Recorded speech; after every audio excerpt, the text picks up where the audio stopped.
Welcome to the channel. My name is Matthias. Today we're going to talk about Captain America issue 345, written by Mark Gruenwald. And I was surprised with how incredibly violent this standalone issue is. It's part of a larger story arc that's going to revolve around John Walker, which personally for me, it's John's best story arc. It's fantastic, very dark. We get to see Mr. Walker totally unhinged, but I don't want to get ahead of myself. So without further ado, let's get into this. So we're coming off the story where Steve Rogers, that wasn't Captain America during this time, he was just a captain, had saved Ronald Reagan from Viper. And what happens is the Commission of Superhuman Activities is not happy over the situation that Steve Rogers saved the president and not John Walker, who was the official Captain America during this time. So now we get John and Battlestar getting the official mission that they have to hunt down Steve Rogers' Cap. They have to bring him in once and for all. And also in the previous story, D-Man and Nomad are in government custody. They had been captured by John Walker. So we have Steve Rogers' Cap sort of hiding out. He literally is seeking refuge at the Lincoln Memorial. But the story, again, it's not going to revolve around Steve Rogers' Cap. He's going to stay as a B-plot during this whole phase. The thing is that in a previous story, old associates of John Walker that used to be part of a team called the Buckies, they were really pissed off that they weren't allowed to join John Walker when he became Captain America. They did not get the Battlestar treatment, and they became two costume villains, Left Wing and Right Wing. And at a big public event, they actually outed John Walker that he was Captain America, and even told everyone where he came from.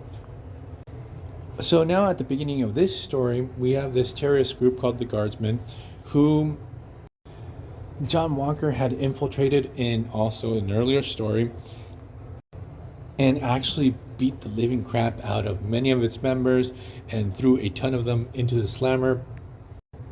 They're this super grassroots, right-wing, conservative group, and see that the United States has lost its moral compass and gone down this path of decadency.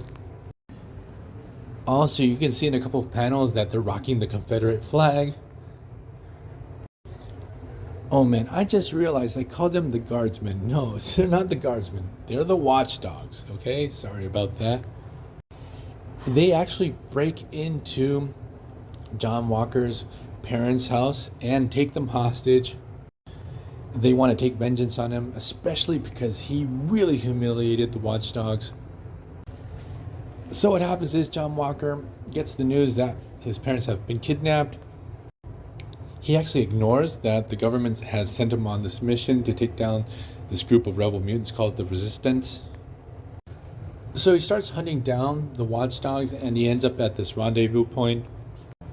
So the thing is that he gets captured, and now they have like this gigantic ceremony where they're going to hang John Walker in Captain America uniform. And they're going to actually do this in front of John Walker's parents. And what happens is John Walker is able to break free, and he starts clobbering Watchdogs left and right, but he's insanely reckless.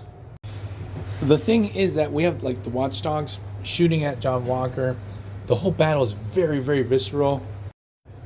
But with all the commotion, John Walker's parents get killed. And I have to say that those couple of panels in this comic book really caught me off guard. Like, I've never seen something so violent in a Captain America comic book. And when John Walker realizes what had happened, he goes full on Frank Castle. He starts killing Watchdogs left and right. Like, some of the panels are pretty gruesome. And the last panel that we get of this battle, we have John Walker with his parents in his arms, both of them dead. It's really messed up because obviously John is completely broken over this whole situation. And the guy realizes that because he became Captain America, he put his parents in harm's way. And to add on top of this, because he was so reckless, his parents were killed. And this aspect of him not being disciplined, being reckless, will take him down the path that he's not worthy of the mantle of Captain America. But on his way there, his tour of vengeance and violence during the whole process is going to be freaking awesome. So we're going to leave this video here. I hope you guys liked it. See you guys next time. Bye.